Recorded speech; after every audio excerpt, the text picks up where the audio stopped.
What's going on, people? We are Tottenham TV, and it is that time of year again. It's time for that transfer target tier list. We have picked out 20 players who we have been linked with over the past few weeks, and we're going to sort them into sections of must sign, solid signing, backup, and stay away.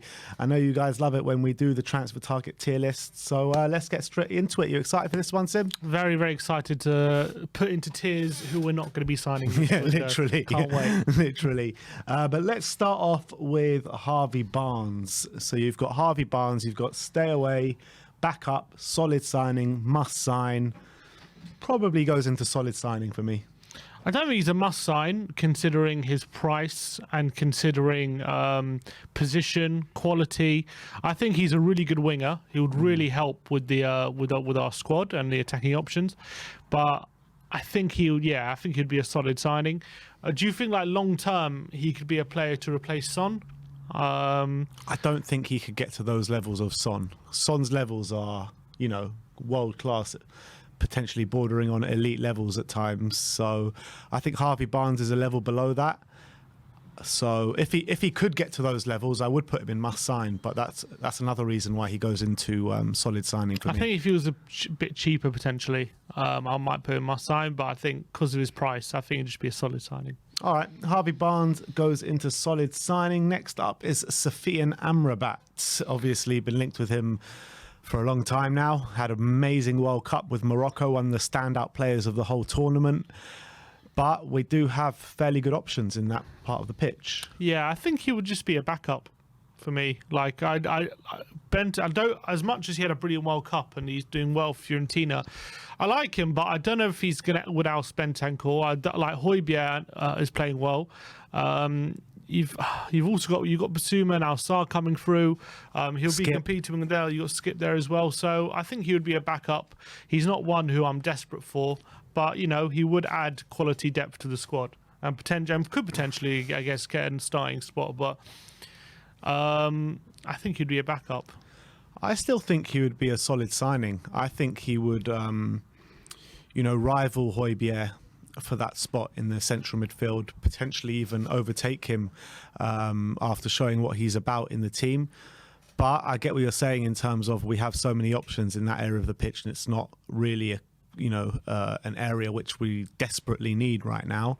But I think if he was to come into the team, into the squad, you would see he would be a solid signing. But because we don't need him so desperately, I don't know, it's a difficult one. I really think he could be a solid signing. I think he flirts in between the backup and the solid signing section. So what do you want to do, flip a coin? Is it one of those, flip a coin? I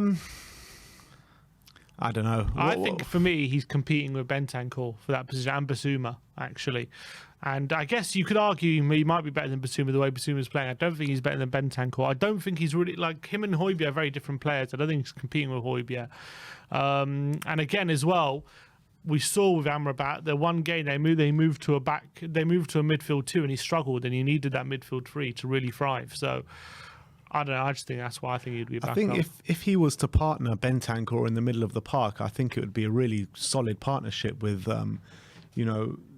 Amrabat being the deep lying one and Bentancur the one being asked to go forward and play that box to box role.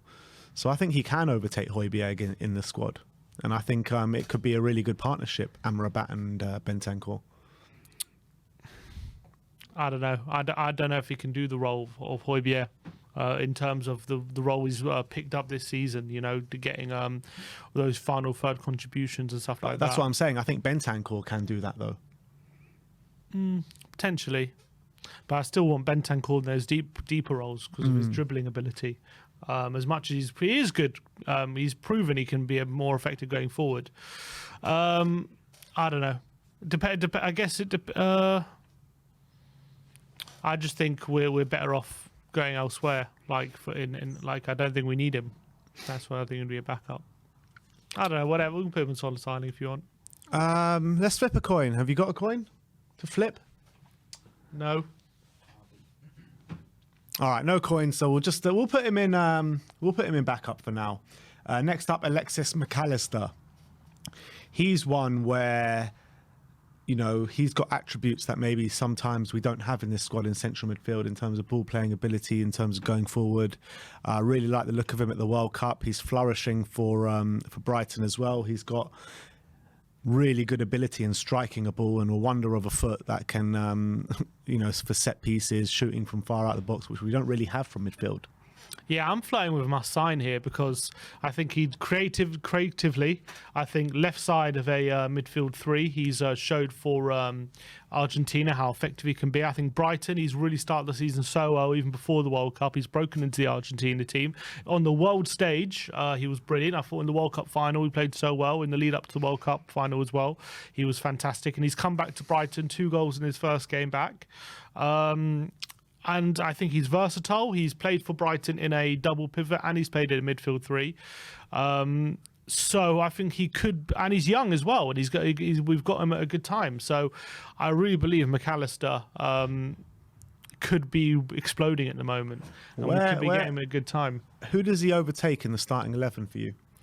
I think potentially Højbjerg in that space, or in the mid, or if we play midfield three, he definitely gets in there 100%. If we play 3 in the middle, I think he's in that 3. In a 3-4-3, who does he overtake? Højbjerg.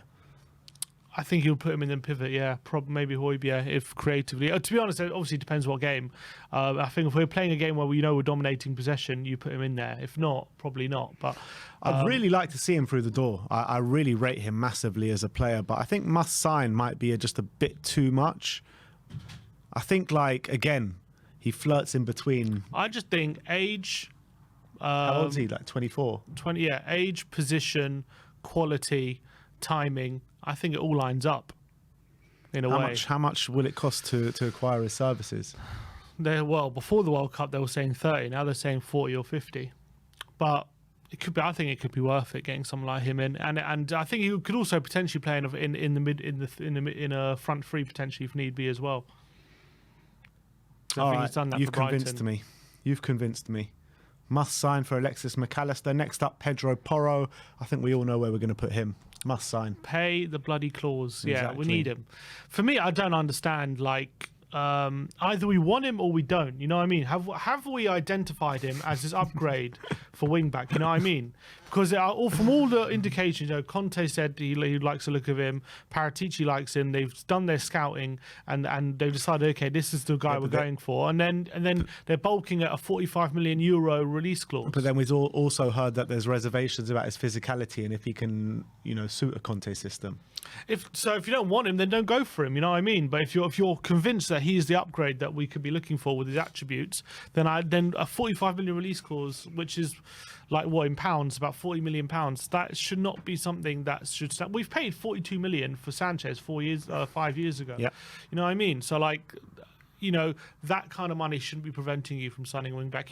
For me, I think his crossing and dribbling ability is strong. He looked really good against Spurs when I saw him play. I've seen him play a few other times as well. And I really believe he could be a massive upgrade for us at wing back. I think the fact of the matter why we're not going for him is because they want all the money up front, and it's just not the way Spurs do deals, unfortunately. And it's very frustrating why we don't do it. But they want to play in monthly instalments. They want to play less than the value. And it's just classic Spurs, isn't it? We've seen it time and time again with targets to come in. Just time and time again. It's very frustrating, but he has to be a must sign. Mm-hmm. Next up is David Raya of Brentford, the goalkeeper. I really rate him, man. And out of all the goalkeepers that we've been linked with, he's number 1 for me, and I'm going to put him in must sign. I would put him... I think he is a very good keeper. He's shown quite a lot for Brentford. He's obviously been called up to the Spain squad. He's now ahead of David De Gea from that set in that sense. He's really good with his feet as well. I've been really impressed with him over the last 18 months or so for Brentford. I would put him must sign. I don't think we need him right now in January, but I would put him must sign, yeah, in the summer. In the summer, he's a must sign, but if you can get him in January, then go for it, but I doubt it. I mean, but I really rate him. I wouldn't. I'm fine if we want to buy him in January, but if it's like buy him or basically he's like the least of our priorities right now, in my opinion. Yeah, and but the attributes. I'd rather a centre back wing back or attacking player right now in January rather than upgrading, because I don't think Lloris is going to be the difference between top four and not, whereas I do think the other players could be. The attributes that he has, ball playing ability, playing with his feet, really good, shot stopping. I mean, I think that he's a really, really good keeper, and I think he should be the succession plan for Hugo Lloris. I really believe that, and I've been more convinced of that since Brentford have returned to action in the Premier League as well. He's been outstanding. So that's David Raya. Next up is Denzel Dumfries. Must sign, solid signing, back up or stay away? I don't think he's a must sign, because I think he's good, and I think he's better than what we have. I don't know if he's going to be the answer long term. I'm really not sure about. He's a solid signing, isn't he? Yeah, I think it's a solid signing. He won't be a backup because he goes straight into the first team, but I don't think he's as good as Porro from what I can see. So I think he's a solid signing. Agreed. Trossard of Brighton, another Brighton player. I'm a big fan of Trossard, but I think he's done really well for Brighton. He's a quietly effective player. Goes under the radar a lot of the time. He's a good little dribbler. He's decent finishing ability, good versatility. I don't think he comes in and ever breaks into the first team, though. That's what I like. I think he's a player who, like, you bring in and you wouldn't have a problem like starting him in a Champions League game, like here and there, and in even some big games. But I think if you're relying on Trossard to be one of your main attackers, I don't know if he's ever going to be the answer. The thing is with Trossard, he's a good versatile option to have that can play many different positions for you, all across the front line, maybe even at wing back as well. I really like Trossard. I would put him, he's another one probably that flirts in between solid signing and backup, but I think he would be a solid signing, Trossard. Yeah, I'd put him in solid signing probably. Trossard, solid signing. Next up is Frank Kessié, Barcelona. And you can't not have him in must sign. Yeah, it's like one of those where he's so good.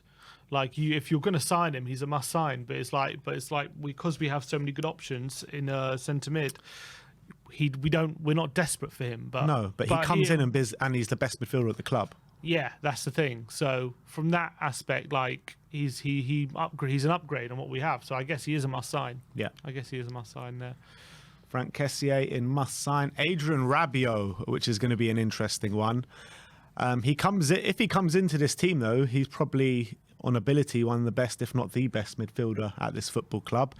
He showed great ability at the World Cup. He's shown great ability for Juventus this season. But there are obviously question marks about his attitude and application at times. Yeah, he's playing well. Obviously, the World Cup did him the world of good when, in terms of announcing him back as like a player who can be relied upon again after the big question marks. Obviously, his contract I think is running out soon. He probably could command big wages.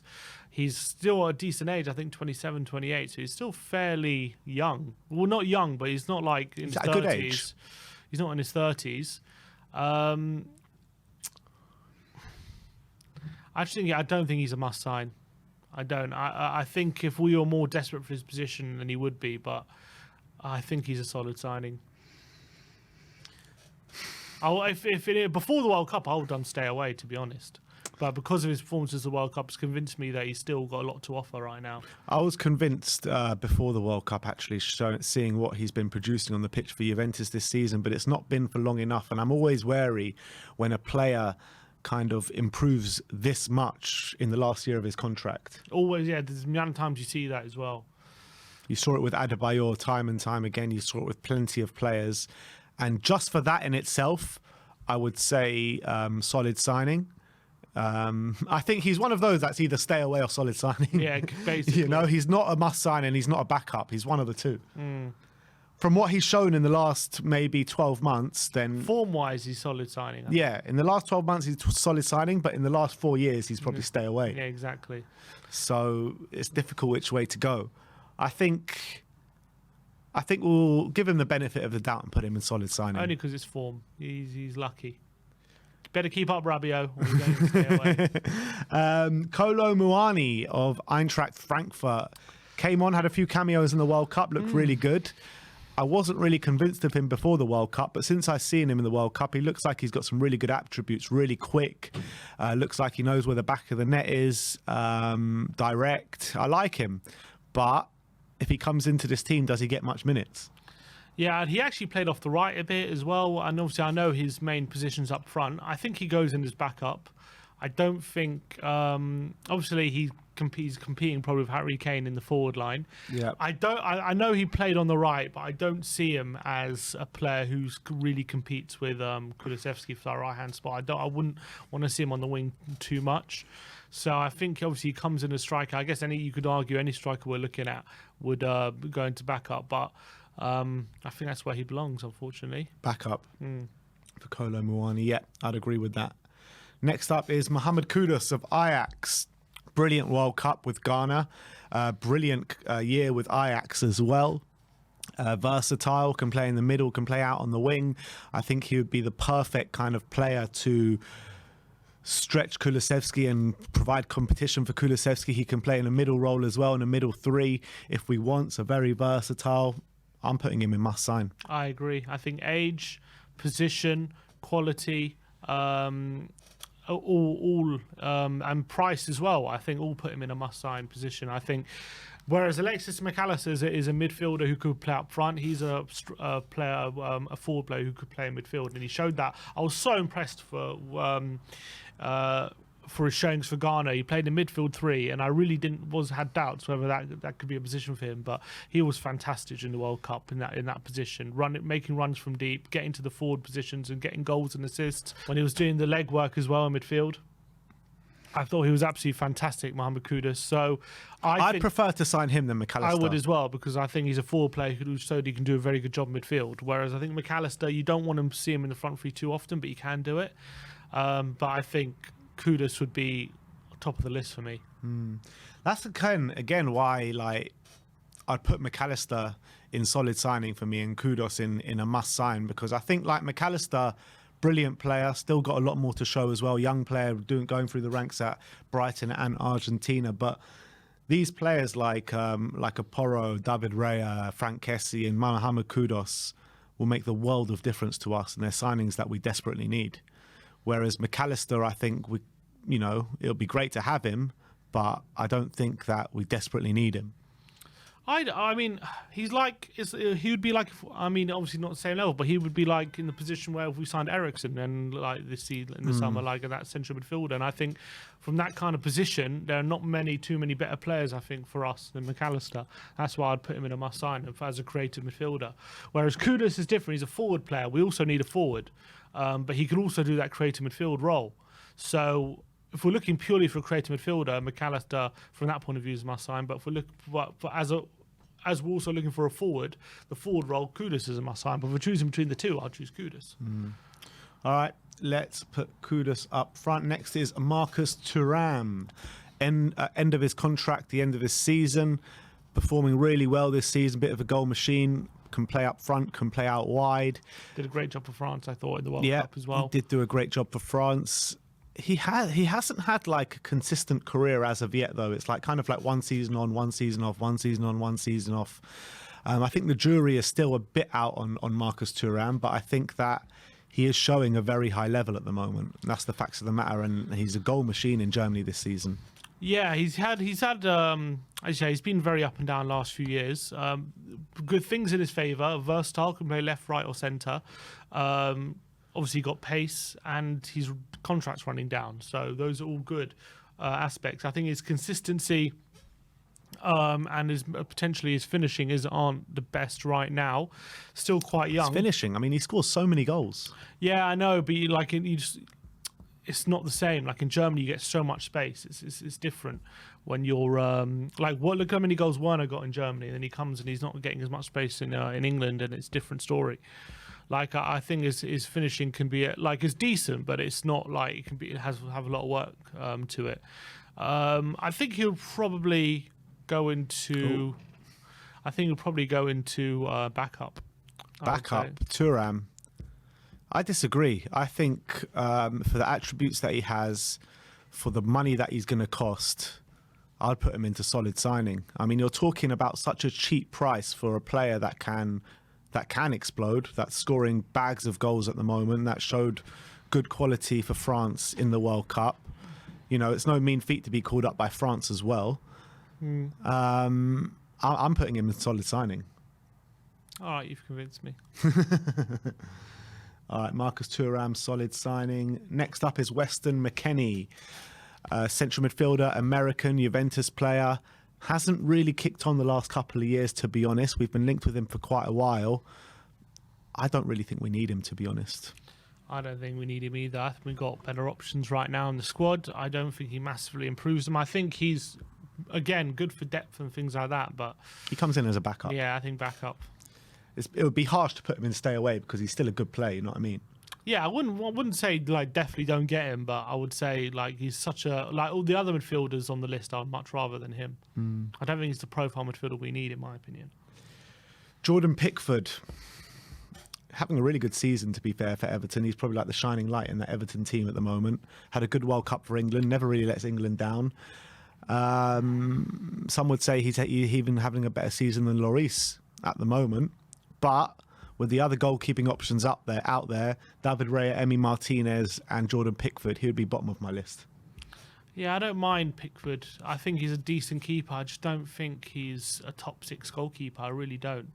I don't think he's... I think shot stopping is decent, but it's nothing special. I think his coming for crosses and things like that, I don't think he's strong at all. He's obviously quite good with his feet.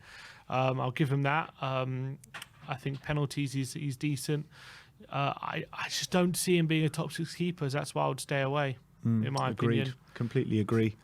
Like, I don't think he would, like, if he came, would he be like this massive flop? I don't think so, but I don't think he'd be good enough. He'll be like, like Paul Robinson levels, you know what I mean?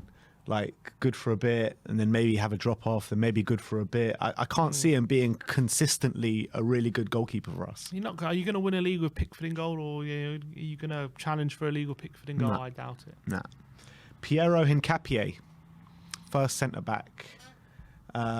Played at the World Cup with Ecuador, had a fairly good showing. He's a very raw talent, but he's a player that we desperately need, a left-sided defender that can grow with the club as well, a good age. He's got a very high ceiling. I don't think right now he's the same level of some of the other centre-backs we're talked about and linked with. So from that point, I don't think he's a must-sign. I do think he's going to be fairly pricey for the kind of player he is. But obviously he comes in a position we desperately need, left centre-back. And I do think he's probably better, or has the potential to be better than what we have there right now. I think he probably is better than Davis anyway. Longley as well, probably. I think he comes in his first choice straight away, but there are other players, like the players on the level of the Bastonis and the Gvardiol that are probably out of our reach right now, but they would be completely a must-sign. And the Hincapiés of this world is probably a level below. So, yeah, I'd agree with solid signing. I don't think he does, because of his age. I know he's good. I'm not 100% convinced he would immediately come in and be first choice, but I do think he would earn it eventually. So yeah. How old is he? He's 20. 20. Yeah, he's young. Fairly young. All right, solid signing for Hincapié. Next up, it's Emi Martinez. So we've put David Raya in must sign. We've put Pickford in stay away. Emi Martinez, World Cup winning goalkeeper, king of the shithouse. I would put him in probably solid signing. Yeah, I agree. I don't think he's as good as Raya. I think he's better than Pickford. And I just don't... I think his shit housing, overshadows a lot of the time, actually, some goalkeeping deficiencies he can have. I think he gets way... I don't think he's the best shot stopper in the Premier League. I think he gets way too... There's too many goals I see him getting a hand to, and he lets go for his fingers. What he's very good at, coming for crosses, he's extremely good at. He commands his box so well, doesn't he? Obviously, his shithousery on penalties and stuff like that, brilliant. But how many penalty shootouts do we have a year? No, actually, just penalties in general, I think he's pretty good at, and mind games and things like that. His kicking is okay. I don't think it's that great. It's okay though. I think the command of his area and communication, stuff like that, will put him ahead of Pickford for me, and his stature. So I put him probably in solid signing, but I do think we can do better than him, in my opinion. Agreed. Anthony Gordon. So Anthony Gordon, obviously Everton, young winger. Going to cost a massive fee to get Anthony Gordon into this club. And I think if we could sign him for his actual market value, or his true value, which is probably around 20 million, I would say backup. But because of the fee he's going to command in excess of 50 million, it's surely got to be stay away. I'm definitely in stay away. Even for 20 million, I think we can do better than him. I really do. I think he works hard. He's clearly the Everton fans are taken to him because of his energy and endeavour. And obviously, he's an academy product as well. Yeah, but I mean, I think he's a good player, but I don't see anything special. I really don't at this point in time. I think he's got a lot of growing to do, and I do think he'll go on to be a good Premier League winger. I just don't think he's this special talent, in my opinion, that Everton fans see in him. In my opinion, I think there's definitely a lot of other better players, better value. Like for me, like he's nowhere near as good as someone like Marcus Thuram, in my opinion. And I don't even rate Marcus Thuram that highly, and I don't think Gordon's anywhere near him at the moment. And he's going to cost 50, 60 million, and I think it's ridiculous that price for someone like him.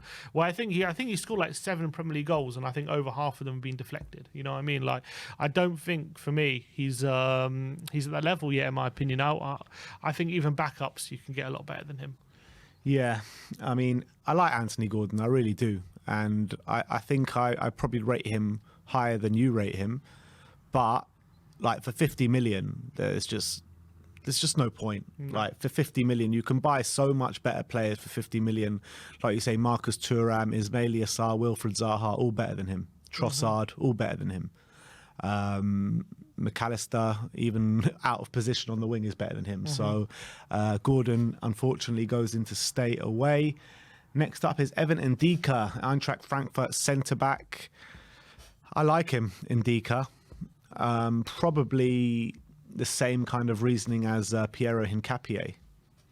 Yeah. Probably not as good as like Bastoni and Gavardia and these kind of players that we've been linked with. I do think he's better than Hincapié, in my opinion, Ndika. I think he would. I think he a bit older. I think he's like 3 years older, a bit more experience for Frankfurt. I think he's better on the ball, and I think he will do that left centre back role a bit better right now than Hincapié. Defensively, I think he suffers a bit, like Hincapié. He's very strong, physical. He goes for all the duels, but he can be a bit rash and get caught out of position a bit because of his relative inexperience. In a perfect world, I would have someone like him and like a top left centre back like ahead of him, and then have them competing. But I think right now, solid signing. Yeah. Ismail Assar up next. Watford winger. Had a fairly good World Cup with Senegal. I was quite impressed with him. Obviously, a speed merchant. He's so quick.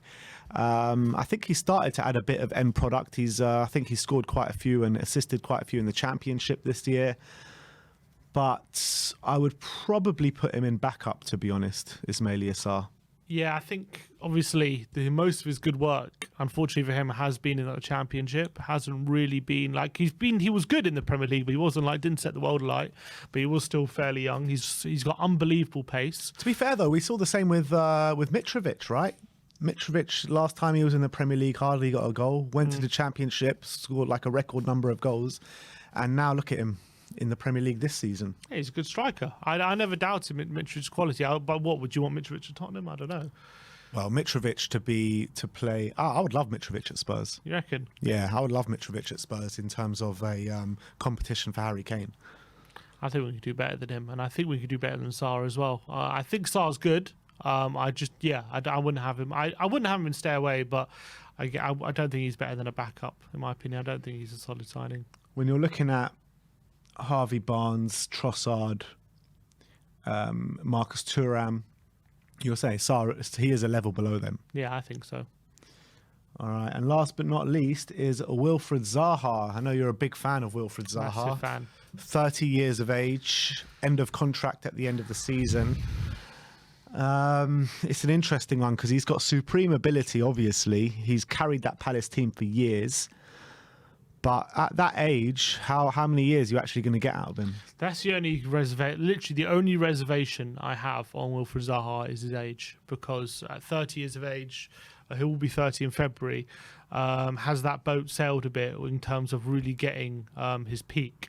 I still think he's really good. Obviously, this season he's got 6 goals, 3 assists. Last season he got 15 goals.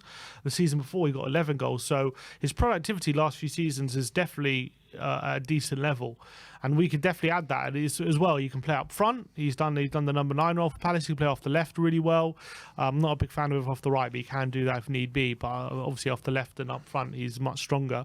I think when you talk, for me personally, when you talk quality and position-wise, those 2 factors for me is a must-sign in my opinion. But because of his age, and you know everything that comes with it, we know that Tottenham don't want to pay fees for players who are going to be over 30. His wages, I mean, fee-wise, because he's in the last 6 months, it wouldn't be too bad actually. But for me, I want to sign a forward off the left who could potentially be a long-term replacement for Son. And unfortunately, because of Zaha's age, he's just not same age as Son, isn't he? So he's never going to be. He's not going to be the long-term replacement for Son. That's the problem. But if you're looking short-term, I would love Zaha in my opinion. But for me, in the short term, we have Kane and Son, so we don't need someone to come in and to be a short-term forward option. We need someone who's good enough to come in now, but also it has the potential to raise their game to actually be a starter for a long time. That's the kind of thing we're looking for, in my opinion. Zaha obviously is not as good as Son. He's not as good as Kane. He's not as good as Kulusevski. But if he replaces any of those players on the pitch, you don't lose that much quality by having him in. And Premier League star for the past however long it's been now. Trossard or Zaha? Zaha. I don't know, actually. I don't know, because Trossard's got 3 years on him. That's the thing. I think player-wise, for me anyway, I think quality-wise, Zaha's better. I think when you're looking at quality of the player alone, I don't think you can look past Zaha, but you've got to take all the other factors into account as well. And no, Trossard's 28. 27, I think. He's 28, I think. You sure? I think so. I'm fairly sure. Yeah, 28. Right. 28. A couple years, yeah. 2 years in it. But even so, 2 years is a long time. Like, in 2 years' time, you could be talking about Trossard still having 2 years left, but at Zaha at 32, like, you know what I mean?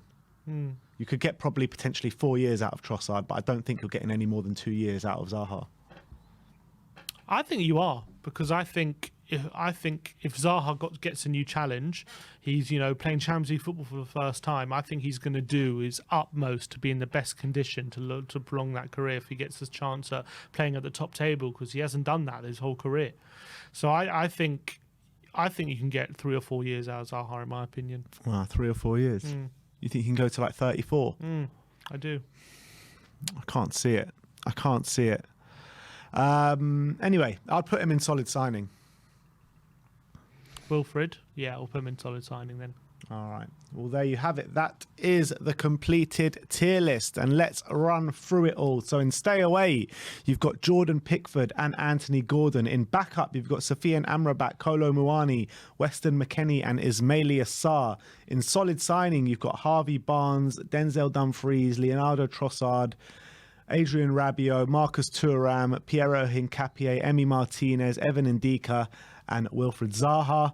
And in must-sign, you've got McAllister, Pedro Porro, David Raya, Frank Kessié, and Mohamed Kudus. I mean, imagine if we just signed those players in must-sign. We still need centre-backs. Yeah, I know, for sure, 100%. But it would be a great start, wouldn't it? It'd be unbelievable. I'd love that. Even just signing one of them, to be honest. That's probably still too much to ask. Yeah, probably. But look, that is our transfer target tier list. Let me know in the comment section below what you think of our tier list and who you would change. Let me know if you agree, if you disagree. Let us know all your talking points in the comment section below. But thank you, everyone, for joining us today. Like, subscribe, and comment. And as always, come on, you Spurs.